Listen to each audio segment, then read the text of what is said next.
Glória a Jesus, irmãos. Graça e a paz do Senhor. Todos bem? A questão que o Will falava do relativismo em relação à palavra de Deus. De fato, irmãos, eu penso que seja um dos grandes maus dessa nossa geração atual, dessa geração da igreja. Porque fazendo minhas as palavras de um pastor, ele disse assim: olha, se você pregar sobre o céu, sobre as maravilhas do céu, as pessoas não se empolgam mais com aquilo, porque relativizam, como se Deus fosse um político, alguma coisa assim, que promete algo que não possa fazer. Então eles relativizam o céu. Não sei se é tudo isso que está falando. Então a pregação sobre a eternidade, sobre o céu, sobre a Nova Jerusalém, não empolga mais as pessoas. E se você de outro lado pregar sobre o inferno, as pessoas também relativizam.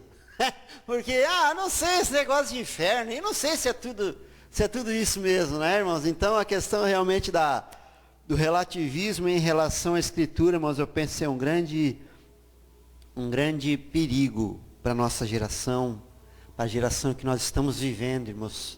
Irmãos, Paulo já há 2000 anos disse para não acreditar em fábulas. Ok? Então não relativize a palavra de Deus. Ok, amados? Irmãos, como a gente tinha programado, irmãos, dia 2, semana que vem, a gente vai estar, escute isso, a gente vai estar voltando aos cultos presenciais, ok? A nossa parada, ela não foi obrigatória, ela foi voluntária, ok? Mas a gente vai voltar, irmãos, a não ser que, preste atenção nessa semana, a não ser que haja algum decreto governamental impedindo a reunião das igrejas, missas e coisas semelhantes, ok? Por enquanto não há isso, e se não houver nada governamental nessa semana impedindo as reuniões, a gente vai estar se reunindo novamente dia 2, domingo que vem, na casa do Senhor. Pastor, mas não é perigoso ainda? Irmãos, vou dizer um negócio para vocês. Se a gente for esperar até tudo se acalmar, irmãos, ok? Irmãos, a previsão mais otimista que existe, a mais otimista, é que a vacina só vai ser em março do ano que vem. Então, irmãos, se a gente esperar até março, é absolutamente perigoso. Entendeu? A gente ficar sem se reunir. Porque, irmãos, você tem que entender, irmãos, que o templo, como o Will disse que nós somos habitação, tudo certo, irmãos, é a Escritura. Mas a reunião no templo, a congregação continua tendo o seu grau de importância, continua tendo o seu edificar. Porque senão a Bíblia não diria para não deixar de congregar. Entendeu, irmãos? Então, por isso, irmãos, que a gente dentro das todas as medidas de precaução, ok? A gente vai se reunir de novo, né? Quem não se sentir seguro, irmãos, fique à vontade, ok? Vamos estar abrindo a igreja para quem quiser vir, como todos os irmãos estão fazendo, ok? Porque, como disse a vocês, irmãos, se a gente esperar até março, irmãos, tá? Vai demorar muito. Nós temos, né? Eu e a pastor, nós temos um afilhadinho, ele tem 5 aninhos agora, né? 4 ou 5, não sei. Por aí. E aí, cada vez que eu vou lá, eu digo para ele assim: Miguel, tá com saudade da aula? Ele disse: não. Por quê, irmãos? Porque... E ele estava indo na aula. E ele não se importava de ir na aula. Só que, como ele perdeu esse hábito, então hoje vai ter que começar aquele processo todo de novo. Talvez quando o pai dele levar ele para a aula, não quero ir, coisa e tal. Porque ele perdeu o hábito. Talvez muitos de vocês, quando falarem para a igreja, não! Tá ok? Então não deixa a falta do congregar fazer parte da tua vida. Ok, irmãos? Glória a Deus, aleluia! Então, dia 2, semana que vem, 19 horas, estaremos reunidos novamente aqui na igreja. Estaremos cultuando como igreja ao Senhor Jesus. É claro que vamos continuar com as transmissões, ok? mas vamos estar reunidos presencialmente aqui na igreja. Glória a Deus. Então eu gostaria de falar hoje, irmãos, como eu postei no grupo já essa tarde, falar sobre duas igrejas que fazem parte do livro de Apocalipse, né? Duas igrejas e a igreja de Filadélfia e a igreja de Laodiceia. E é muito interessante, moço, que são duas igrejas claramente caminhando em direções opostas. Entendeu? E o interessante sobre essas duas igrejas, a gente vai falar um pouco, temos falado bastante sobre a igreja de Laodiceia, né? A igreja de Laodiceia é uma igreja que não agrada a Deus, para dizer a verdade, o português bem claro é isso, e a igreja de Filadélfia, que a gente tem falado pouco, é uma igreja que agrada a Deus. Então essa noite eu vou tentar fazer aqui um pequeno paralelo entre essas duas igrejas. E o interessante, irmãos, é que essas duas igrejas, eu estava olhando no mapa hoje, elas são da mesma região, elas são da Ásia, eram da Ásia, né? Eram da mesma região. Aliás, as 7 igrejas, olha que dado interessante, eu não sabia disso ainda. Não tinha parado para prestar atenção nisso. As 7 igrejas de Apocalipse, eu vou ler para vocês. A igreja de Éfeso, a igreja de Esmirna, a igreja de Pérgamo, a igreja de Sardes, a igreja de Filadélfia, a igreja de Laodiceia. Todas elas, irmãos, eram muito próximas. Todas elas hoje, irmãos, estão dentro da Turquia. E se você olhar no mapa, a Turquia não é um país muito grande. Então essas 7 igrejas, as quais Jesus, através da vida de João, escreve no livro de Apocalipse, elas são muito próximas. E o mais interessante ainda, todas elas estão dentro do território da Turquia. E o interessante, irmãos, é que a igreja de Filadélfia e a igreja de Laodiceia, elas eram vizinhas. Eram assim, muito próximas uma da outra. Se você olhar no mapa de 2000 anos atrás, as cidades, aqui está falando de cidades, né, irmão? Quando ela fala de igreja, a igreja de Filadélfia e a cidade de Filadélfia. Não é uma congregação. Hoje nós temos uns irmãos aí que tem o nome Filadélfia, ok? Mas não era nesse sentido, era uma cidade. E da mesma forma a igreja de Laodiceia, era da cidade de Laodiceia. E você vê as duas cidades eram vizinhas, muito próximas. E você olha que interessante, irmãos, uma igreja na cidade de Filadélfia consegue agradar a Deus, seu sonho de consumo de Deus. E a outra, a de Laodiceia, não agrada a Deus. Ele usa expressões muito fortes contra essa igreja. Então você vê, irmãos, mas como? Que duas igrejas contemporâneas, que duas igrejas na mesma região, muito próximas uma da outra, pode acontecer isso. Se Deus é o mesmo, e nesse caso vale a expressão, Deus é o mesmo para as duas. É que uma igreja, irmãos, de alguma forma conseguiu atrair a presença de Deus de uma forma maravilhosa, que é a igreja de Filadélfia. E a igreja de Laodiceia, o único lugar que Deus tinha nessa igreja, que Cristo tinha nessa igreja, é do lado de fora, batendo a porta. Porque eu entendo, irmãos, que o único lado, falando de prédio, o único lado de se bater numa porta é do lado de fora. Eu não bato lá de dentro de uma porta. Ok? Então você veja que coisa interessante, irmãos. Por isso que, irmãos, que eu tenho acreditado no que eu tenho escutado de alguns pastores já.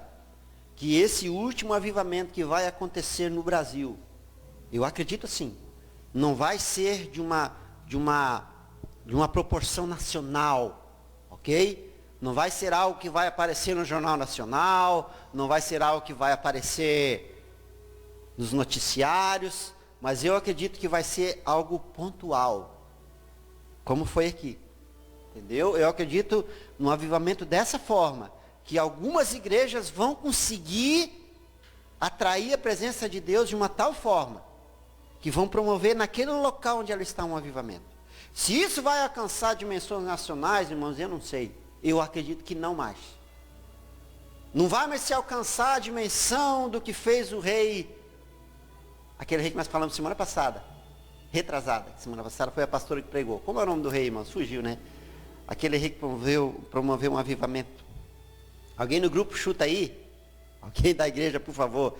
Rei Ezequias, é isso? Acho que foi rei Ezequias, ok, irmãos?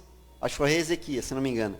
Não vai haver uma dimensão de avivamento como Ezequias fez. De mudar toda a nação, entendeu? Nem tampouco eu acredito num avivamento como ocorreu em Nínive. Porque lá em Nínive, irmãos, da mais alta autoridade, se é que existe essa expressão, da mais elevada autoridade até os animais se vestiram de pano de saco, irmãos. Então eu não acredito, irmãos, eu pessoalmente, Regis Figueiredo, não acredito que vai haver um avivamento de uma dimensão nacional. Mas eu acredito sim, me apega a isso, que vão haver avivamentos pontuais, em determinadas cidades, em determinadas igrejas, porque nós vemos o exemplo claro aqui, ó. A igreja de Filadélfia, avivada, consegue atrair Jesus. E a igreja de Laodiceia, que é ao lado, não consegue. Ok? Então nós cremos dessa forma. Amém, irmãos? E que nós possamos fazer parte, irmãos, de uma igreja que consiga atrair Jesus, de uma igreja que consiga agradar ao coração de Deus. Amém, irmãos? Glória a Deus. O que diferencia, irmãos, a igreja de Filadélfia da igreja de Laodiceia é exatamente isso, irmãos. A igreja de Filadélfia, irmãos, ela tinha Cristo como centro da adoração. Os irmãos da igreja de Filadélfia tinham a Cristo como Deus da sua vida. Já os irmãos de Laodiceia não tinham a Cristo como centro da sua vida. Porque você tem que entender, irmãos, que essas cartas, elas foram direcionadas, quando a Bíblia diz ali, ó, ao anjo da igreja de Laodiceia, irmãos, não é um anjo. A palavra anjo aqui, irmãos, ela significa o pastor, o dirigente, aquele que dirigia na cidade, aquela igreja, aqueles irmãos. Então você pensa, irmãos, que quando João endereça essa carta a esse pastor, vamos chamar assim, e esse pastor com certeza leu essa carta na congregação de Laodiceia, e esse pastor começa a ler dessa forma assim, ó: conheço as tuas obras, que nem és frio nem quente, que quem dera fosses frio ou quente. O pastor está lendo isso aos irmãos. Pensa você nessa situação. Assim, porque és morno e não és frio nem quente. Olha a expressão que Jesus usa em relação a essa igreja: vomitar-te-ei da minha boca. Irmão, você imagina o impacto do pastor lendo isso. Como disse o Will, a primeira pessoa a ser ministrada, irmãos, é o próprio ministrante. A não ser que ele não tenha mais temor nenhum. Porque ele fala de um pecado que ele está cometendo e não está nem aí. Ok? Mas se ele tiver algum temor no coração dele, se restou alguma migalha de temor no coração dele, ele vai ler uma carta dessa endereçada a ele em primeiro lugar e vai dizer: meu Deus. E quando ele lê, transcrever essa carta para os irmãos que congregam em Laodiceia, qual será que foi o impacto disso, irmãos? Porque Deus está dizendo assim: olha, se vocês não se arrumarem, eu vou vomitar vocês. É uma palavra muito forte, irmãos. Eu não lembro de outro texto onde Deus usa isso. Eu não lembro, irmãos. Pode até haver, mas eu agora não lembro de um outro texto onde Deus esteja se referindo de uma tal forma a uma igreja. Porque aqui, cristão, crente, você tem que entender que ele não está falando de drogado, ele não está falando de craqueiro, ele não está falando de mais outras coisas que não quer falar, entendeu? Ele não está falando disso. Ele está direcionando uma carta para uma igreja. Ele está direcionando uma carta a uns crentes cujos quais Cristo não tem mais espaço na vida deles. E a grande pergunta que eu faço hoje para mim e para você: qual é o espaço que Ele tem na nossa vida? Se porventura, irmãos, Ele quisesse nos direcionar uma obra, porque quem faz a obra aqui na terra, irmãos, deveria ser a igreja. Mas se Ele direcionasse algo para mim fazer ou para você fazer, qual seria a tua disposição em executar uma ordem de Deus? Que é um privilégio. Qual seria a nossa disposição, irmãos? Ou nós vamos desgastar a nossa vida, a nossa juventude com o mundo, e na velhice, quando a gente não puder mais sair de casa sem um pacote de remédio junto, daí então vamos servir a Deus, irmãos? Quando tivermos artrite, artrose, trombose, escoliose, osteoporose, aí vamos servir a Deus, irmãos? Quando tivermos com a nossa vida desgastada, com o nosso corpo físico, desgastado, aí nós vamos lembrar de Deus. Quando estivermos avançados em dias, é isso? Talvez não dê tempo. Porque nós despendemos tanta nossa energia com o mundo, irmãos. E não despendemos a nossa energia com Deus, nós não gastamos a nossa vida, nós não investimos a nossa vida com Deus. Esse aqui era o problema da igreja de Laodiceia. Por isso que Deus diz, olha, vocês são ricos, vocês têm tudo, vocês só não têm a mim. No mais, irmãos, está tudo certo, estava tudo certo com eles. Ricos somos, nada nos falta. Eles estão a ponto de serem vomitados. Mas eles se veem como ricos, como abastados, como abençoados. É uma visão distorcida, irmãos. Ok? Essa é uma igreja da qual nós precisamos fugir, irmãos. Essa é uma igreja da qual nós precisamos não congregar nela. Ok? Essa é a igreja de Laodiceia. Alguma vez já temos, em alguns momentos já falamos sobre isso, não é? Irmãos, não é o diabo, irmãos. Escute o que eu vou te dizer. Não é o diabo que tem se empoderado. Não é o diabo que tem aumentado o seu poder. Não. É a igreja que tem recuado. É a igreja que não tem sido sujeita a Deus.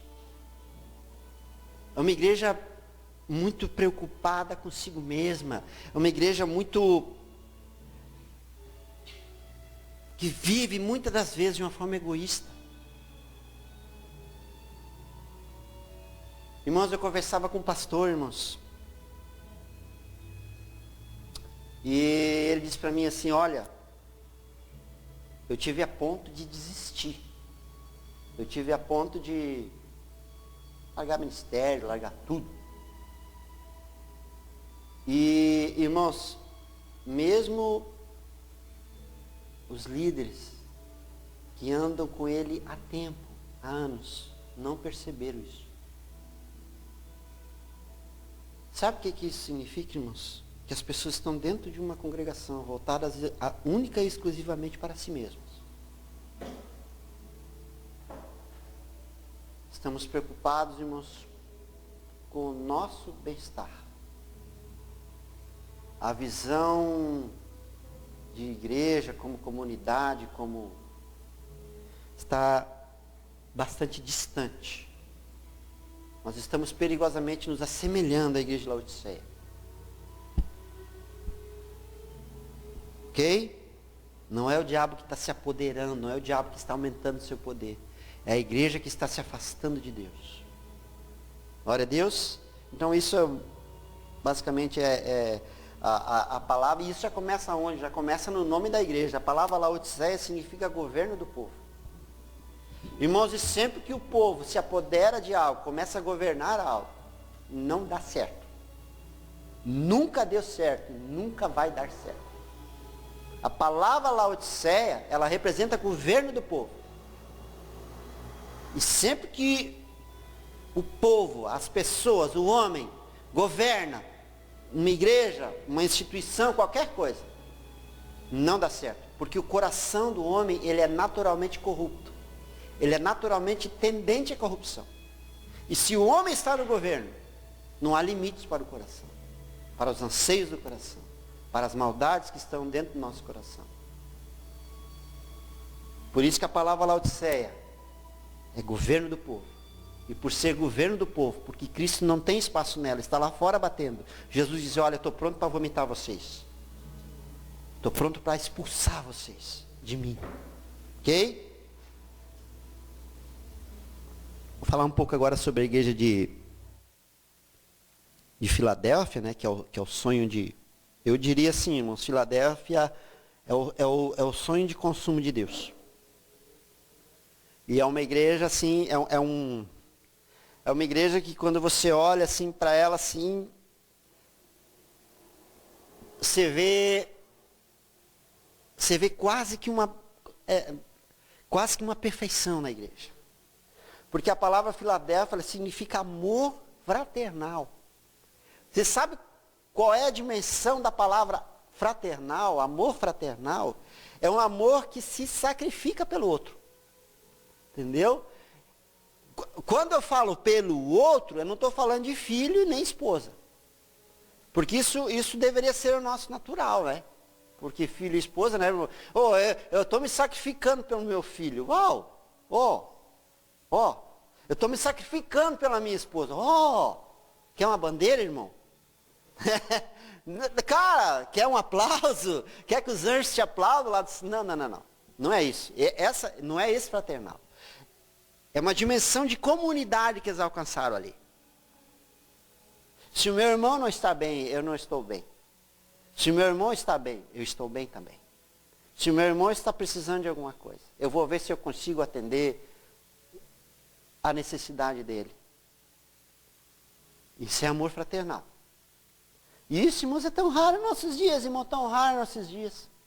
Dentro de uma comunidade, dentro de uma igreja, irmãos, é tão raro em nossos dias. Por isso que eu entendo que a igreja de Filadélfia é o sonho de consumo de Deus. Entendeu? Porque ela expressa exatamente o amor de Deus. Porque Cristo veio por quem, irmãos? Por nós. Ele estava na eternidade, irmãos. Ele era Deus, aliás, nunca deixou de ser Deus, né? Mas ele pôs a sua divindade em risco por nós. Ele foi para a cruz, irmão, não porque ele tivesse pecado, mas ele foi para pagar os meus e os teus. Isso é amor fraternal, irmãos, um amor que se sacrifica. Alguns homens, raros homens, também tiveram essa expressão bíblica. Quando Paulo diz assim, eu estou entregando o meu corpo como libação. É isso. Como libação. Então a igreja de Filadélfia, irmãos, é uma igreja absolutamente fraterna. É uma igreja absolutamente que conseguiu, entre os irmãos ali, juntar esse amor fraternal. Juntar essa preciosidade. Vamos ler então a igreja de Filadélfia? O livro de Apocalipse, capítulo 3, a partir do verso 7. Ao anjo da igreja, ou ao pastor da igreja de Filadélfia escreve: isso diz o que é santo, o que é verdadeiro e o que tem a chave de Davi. O que abre ninguém fecha, e fecha e ninguém abre. Conheço as tuas obras diante de ti, pus uma porta aberta, que ninguém pode fechar. Sei que tens pouca força, eu vou falar sobre isso. Entretanto, guardaste a minha palavra e não negastes o meu nome. Farei, agora escute o verso 9, farei os da sinagoga de Satanás, aos que se dizem judeus e não são, mas mentem. Farei que venham e adorem prostrados aos teus pés, e saibam que eu, Deus, te amo. Visto, agora, olha o que eles fizeram, que guardastes a palavra da minha perseverança, também eu, Cristo, te guardarei da hora da tribulação, que há de vir sobre todo mundo. Depois eu quero abrir um parênteses aqui, para provar os que habitam sobre a terra. Venho sem demora. Guarda o que tens, para que ninguém tome a tua coroa. A quem vencer, eu farei coluna no templo do meu Deus, de onde jamais sairá. Escreverei sobre ele o nome do meu Deus e o nome da cidade do meu Deus, a nova Jerusalém, que desce do céu da parte do meu Deus, e também o meu novo nome. Quem tem ouvidos, ouça o que o Espírito diz às igrejas. A palavra Filadélfia, então, irmãos, como eu disse, o significado dela é amor fraternal. E ele fala algumas coisas interessantes sobre essa igreja, Primeiro, irmãos, que por ela atrair a presença de Deus, por Cristo ser o centro dessa igreja, irmãos, ela é uma igreja, irmãos, de portas abertas. E o que significa, irmãos, portas abertas? Significa, irmãos, uma conexão direta com Deus. Não tem nada a ver aqui, irmão. Hoje a gente fala, Deus está abrindo uma porta financeira para você. Não. Está falando de uma conexão que não cai. Está falando por ela congregar dessa forma, por ela ter esse amor fraternal entre os irmãos. Entre aquelas pessoas ali que estavam ali. Deles compartilharem as agonias, as alegrias, as felicidades, as tristezas, por eles terem esse sentimento em comum. Que, aliás, os discípulos tinham em relação a Jesus. Porque eu penso, irmãos, quantas noites aqueles homens dormiram ao relento por causa de Cristo. Porque, na verdade, eles não estavam com Cristo por alguma necessidade ou por alguma motivação. Eles estavam com Cristo porque era a coisa que eles mais queriam nessa vida, irmãos. Eu conversava com um pastor e ele disse assim para mim, cara, eu descobri o prazer de estar com Deus, não porque eu precise dele para ministrar uma palavra, não porque eu precise dele para um milagre pessoal, não que eu precise dele para alguma coisa, mas eu descobri o prazer de estar com ele. Isso, irmãos, é a igreja de Laodiceia. Essa é a igreja de Laodiceia, de Filadélfia, É o desejo de estar com Cristo pelo que ele é, não pelo que ele pode dar. E por esse sentimento é que é uma igreja, irmãos, que tem um livre acesso a Deus. Igreja de Filadélfia. Então, porta aberta é isso, irmãos. E outra, é uma igreja que tem autoridade. Porque a chave de Davi, a chave do governo está com ela. Então o que ela orava, irmãos, subia. Os anjos carregavam aquela oração para a eternidade. Chave, governo, chave é isso, é governo. Sabe quando Jesus diz lá na frente, o que ligardes na terra será ligado no céu, e o que desligardes na terra será desligado no céu? Então, é isso. Chave é isso, é de governo. De autoridade, uma igreja, irmãos, que tinha autoridade quando falava, tinha autoridade quando orava. Glória a Deus, isso é porta aberta, isso é chave.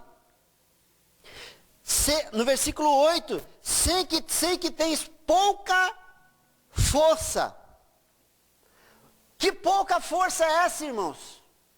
Não é que ela tivesse pouca força por falta de fé, não é que ele tivesse pouca força... Em algum sentido assim, não. Pouca força aqui está falando de pouca representatividade. Sabe assim, irmão, quando tem um monte de gente falando uma coisa e um grupo pequeno de gente falando outra coisa? Sabe quando diz assim, olha, o anticristo vai vir, vai dominar o mundo, vai enganar um monte de gente. Vai se assentar no trono e as pessoas vão ter ele como um salvador. Pouca gente fala isso. Então é uma igreja de pouca representatividade, porque hoje o discurso, a pregação que faz sucesso, qual é? É a que fala sobre este mundo.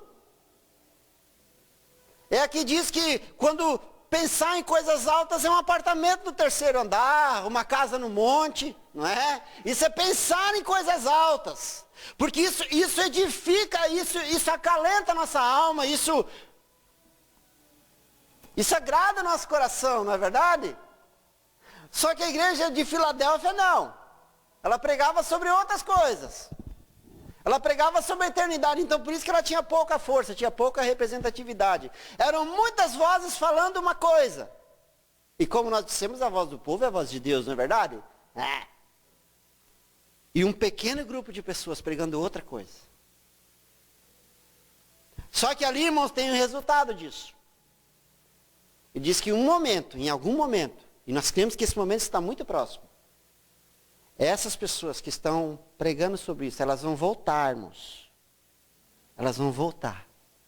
E elas vão entender. Aquele prostrar-se ali, irmãos, não é uma questão no sentido de reverência e de idolatria. É uma questão de reconhecimento. ok? Não, nós estávamos errados. A grande expectativa nesses últimos dias é que essas igrejas estão afastadas, onde Cristo não é mais o centro, tanto da igreja como das pessoas. A nossa grande expectativa, irmãos, é que elas voltem. É que elas voltem, irmãos. É que esses grandes homens de Deus, que há 10 anos atrás pregavam de uma forma e que agora pregam de outra. E eu vou poupar de me dizer qualquer nome e qualquer congregação. Mas que há 10 anos atrás você ouviu o cara falar e você vê ele falar hoje, não é mais o mesmo cara. A expectativa é que nesses últimos dias eles voltem e reconheçam que o que eles pregavam há 10 anos atrás era o que era correto. Entendeu? Então isso aqui é o se prostrar ali, ok? Não tem nada a ver com reverência, é um arrependimento. Glória a Deus. E uma outra coisa aqui, irmãos. Visto que guardastes a palavra da minha perseverança. É uma igreja que não recua, irmãos. É uma igreja que não sai dessa condição. Agora escute isso. Eu quero falar sobre ali os judeus que se dizem. Farei aos da sinagoga, escute isso aqui, versículo 9. Farei aos da sinagoga de Satanás. Aos que se dizem judeus e não são, mas mentem. Irmãos, o que era a sinagoga?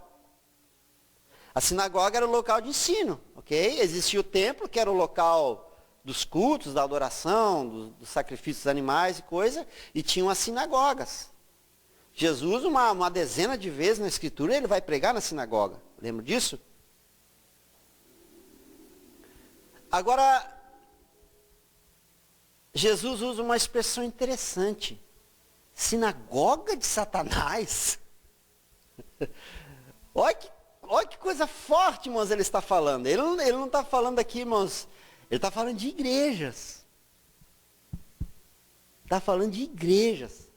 Que Jesus está chamando de sinagoga de Satanás, irmãos. Irmãos, quem que disse, irmãos, que para uma igreja existir, que para uma igreja cultuar precisa de Deus? Quem que falou isso, irmãos? Não precisa. Não precisa. Irmãos, você vê isso claramente na Escritura em vários momentos. Você vê, irmãos, você vê isso claramente nos judeus contemporâneos a Jesus. Quem que oficiava no templo, irmãos? Quem que comandava toda a liturgia do templo? Eram os judeus. E eles continuavam sacrificando, eles continuavam oficiando. Mas eu te pergunto, eles reconheceram a Cristo? Não. Eles transformaram o judaísmo numa religião. Então uma coisa, irmãos, é ter uma religião, e uma outra coisa é ter a Cristo. E Cristo está dizendo, a sinagoga de Satanás. Irmãos, quando Cristo não está no altar, Satanás entra nessa igreja. E de uma forma muito persuasiva, está faltando uma palavra aqui, muito inteligente, irmãos, ele começa a se apropriar. E ele começa a dizer no subconsciente daquele líder, olha, vocês não precisam de Deus, vocês vão fazendo aí, vocês estão indo bem. Vocês estão... Entendeu? Nós não precisamos de Deus para tocar uma igreja, irmão. Basta a gente fazer um templo bonito, colocar uma equipe de louvor bem harmonizada, entendeu? Basta um jogo de luzes, uma coisa assim, irmãos. Nós conseguimos fazer cultos. Nós conseguimos. Nós conseguimos, irmãos. Nós conseguimos. E nem é tão difícil assim. E nem é tão raro assim. O grande problema, irmãos, é que se Cristo não estiver presente, alguém vai estar. Porque ele chama sinagoga de Satanás. Ele não está falando aqui, irmãos, de... Estou poupando as palavras aqui, mas ele não está falando, irmão, ele está falando de igrejas. De igrejas que perderam a essência. Que deixaram com que Cristo saísse dela. E se Cristo sai, alguém entra, irmãos. Por isso que Cristo faz referência à sinagoga de Satanás. ao que se dizem judeus e não são. Irmão, por que ele fala isso aos que se dizem judeus e não são? Mas mentem. Irmãos, vou passar um pouquinho, perdão, tá? Irmãos, por que nós chamamos o povo de Deus hoje, os israelitas, de judeus? Por quê, irmãos? Sabe? Chutes, de direita e de esquerda. Irmãos, porque você concorda comigo, irmãos? Quem que foi quase que exterminado na Segunda Guerra Mundial? Foram quem? Os judeus. Por que Jesus diz os que se dizem judeus? Por que não diz israelita, irmãos? Eu vou resumir, irmãos. Depois de Salomão, as 12 tribos, os 12 filhos de Jacó se dividiram. 10 formaram o reino do norte. 2 formaram o reino do sul. A tribo de Benjamim e a tribo de Judá. Guarde esse nome, Judá. As 10 nações do norte, irmãos, elas caíram antes das 2 tribos do sul. Elas passaram por um processo de miscigenação, um processo de mistura. Elas perderam a essência, irmãos, elas perderam a identidade. As 2 tribos do sul, irmãos, que tinham a Jerusalém como capital, inclusive no norte, irmãos, eles fizeram um outro local de adoração, para que as 10 tribos do norte não fossem até Jerusalém adorar. Então teve um rei lá, que eu não lembro o nome, que criou uma adoração para as 10 tribos do norte, dizendo, olha, vocês não precisam mais para lá, não, vamos adorar aqui mesmo. Entendeu? Deus é o mesmo, né? Aquela pregação. Então, elas muito rapidamente perderam a identidade, irmãos. Já as 2 tribos do sul, a tribo de Judá e a tribo de Benjamim, elas reteram isso por mais tempo. Elas não perderam a identidade, irmãos.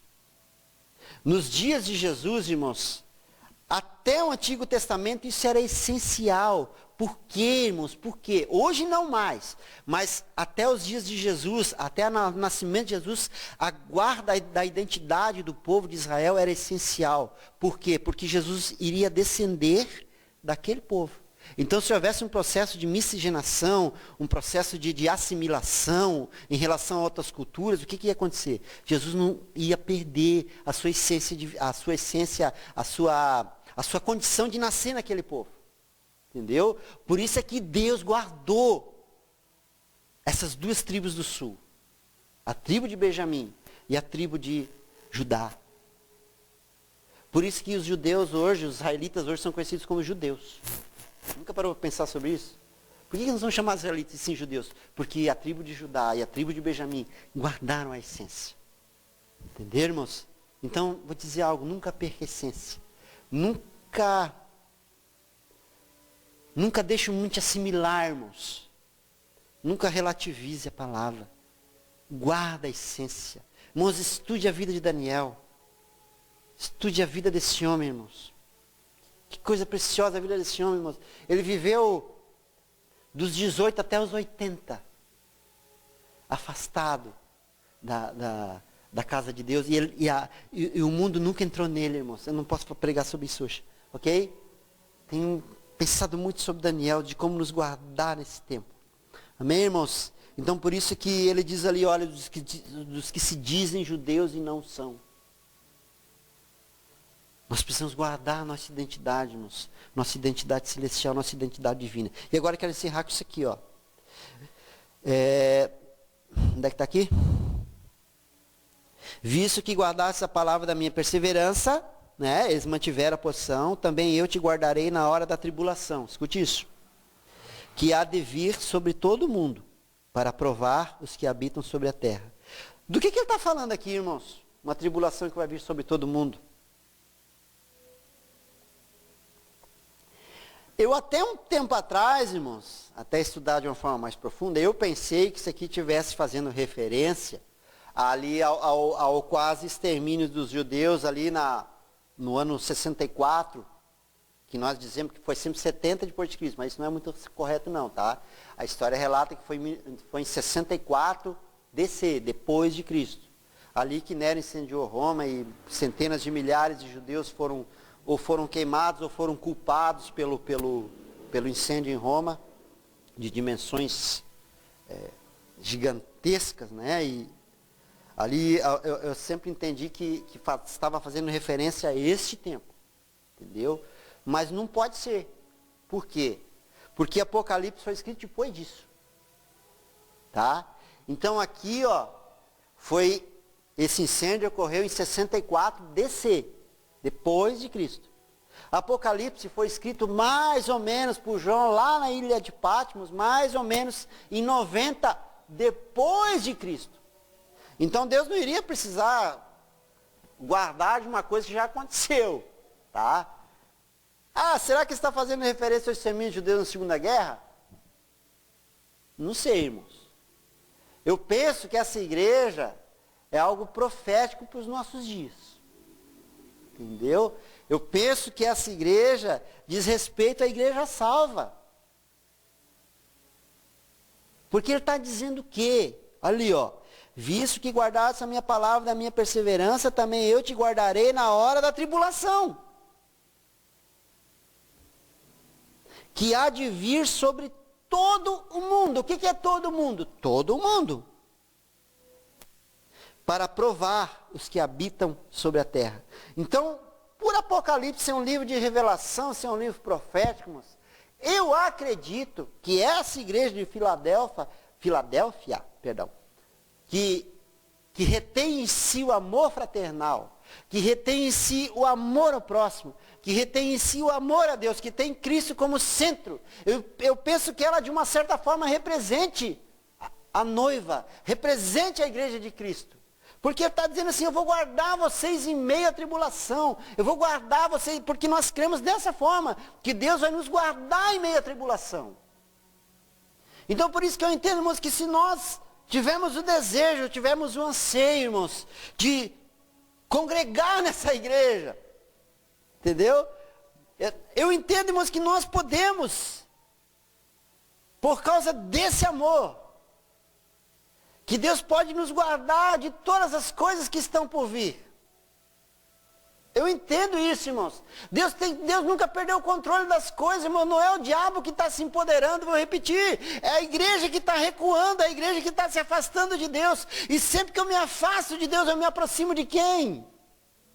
É lógico, entendeu? Então nós cremos, irmãos, que a igreja de Filadélfia, ela representa a igreja arrebatada,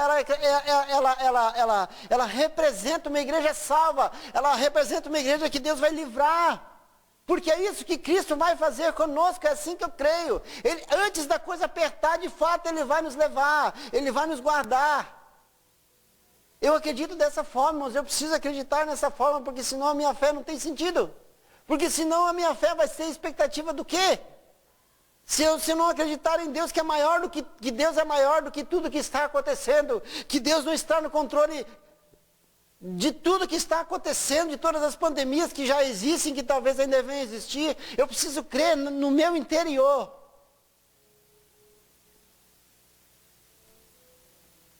Que Deus pode me guardar nisso. Tome as medidas protetivas necessárias, mas não esqueça do poder de Deus. Se o Senhor não guardar a casa, em vão vigia a sentinela. Tome todas as medidas protetivas, se cuide, se guarda, toma banho de álcool em gel. Toma banho de álcool em gel, vai ser uma maravilha, irmão. Mas não perca a tua fé. Tome ivermectina, cloroquina, tome Ivomec, irmão. Tome o que você quiser. Mas não perca a fé. Não transporte a tua fé para isso. Não transporte a tua fé para isso. Mantenha a tua fé. Faça o que te é possível no natural. Mas creia na igreja de Filadélfia. Creia num Deus que vai te guardar. Que vai te proteger. Que pode te guardar em toda e qualquer circunstância. Só que essa igreja, irmão, você só congrega se quiser. Sabe? É uma igreja de renúncia, irmãos. Uma igreja de renúncia. Deus, por enquanto, irmãos, é um Deus de convites. E é interessante, irmãos, que como... Eu pensava sobre isso agora há pouco, irmãos. Como como o poder de Deus, irmãos. Sabe? Deus, Ele é o Criador de todas as coisas. E mais do que Criador, Ele é o mantenedor de todas as coisas. E Ele esbarra na minha e na tua vontade, Will. Ele para ali, cara. 2 Timóteo 2,4 diz que o desejo de Deus é que todos se salvem, mas é um desejo. É isso, cara. Entendeu? A Bíblia é cheia de convites, irmão. Mateus 11:28. A todos vós que estáis cansados e sobrecarregados, vinde a mim. O que é isso? É um convite. Que eu vos aliviarei. Está cansado, irmão? Está sobrecarregado? Vá a Deus, é um convite, Ele está te convidando. Ele está me convidando. Isaías 55, todos vós que tendes sede, vinde às águas, é um convite. Não precisa de dinheiro. Não tem preço. O preço Ele já pagou, irmão. É um convite para nós o tempo todo. Ele está nos convidando, irmãos, para chegar perto dEle. Jesus olha para Jerusalém e diz, olha, meu Deus, quantas vezes eu quis juntar vocês com uma galinha, junto os seus pintinhos embaixo de suas asas. Ele está chamando, olha, vem para cá, eu posso proteger vocês. É o que Deus está fazendo a todo momento. Muito mais agora. E quanto mais a coisa apertar, irmão, mais nós vamos ter que se achegar a Deus, porque o caminho é um só. Sabe? Então, libera espaço para Deus na tua vida. Libera espaço para Ele. Libera espaço para Ele. Sabe? Libera espaço para os irmãos. Tem essa igreja de Filadélfia como referência. Como alcançar. Como algo a ser alcançado. Melhor. Entendeu? Porque eu acredito, irmãos, que essa igreja aqui é a igreja arrebatada. É a igreja salva. Porque é uma igreja que consegue condensar, que consegue expressar o amor de Deus. Ok? Deus te abençoe, irmão, que você tenha uma ótima semana. Os que se sentirem dispostos e encorajados, venha conosco cultuar semana que vem. Ok? Tenho certeza que vai ser uma bênção. Nós estamos aí num processo de reforma do templo. Quem sabe a gente já consiga fazer mais alguma coisa para a semana que vem. Estamos organizando a casa de Deus porque há uma expectativa no nosso coração de fazer parte desse último avivamento, dessa última colheita, irmãos. E eu tenho crido, irmãos, que este lugar vai fazer parte disso. Nós não queremos viver uma religião. Nós queremos viver um avivamento. Nós queremos que Cristo esteja entronizado nesse local, nas nossas vidas, entendeu? Esse é o nosso desejo. Então, venha se sentir encorajado, tome as medidas preventivas, né? Venha congregar conosco. Tenho certeza que você vai ser ricamente abençoado semana que vem, ok? Deus te abençoe, uma ótima semana a todos. Amém, queridos? Deus abençoe vocês.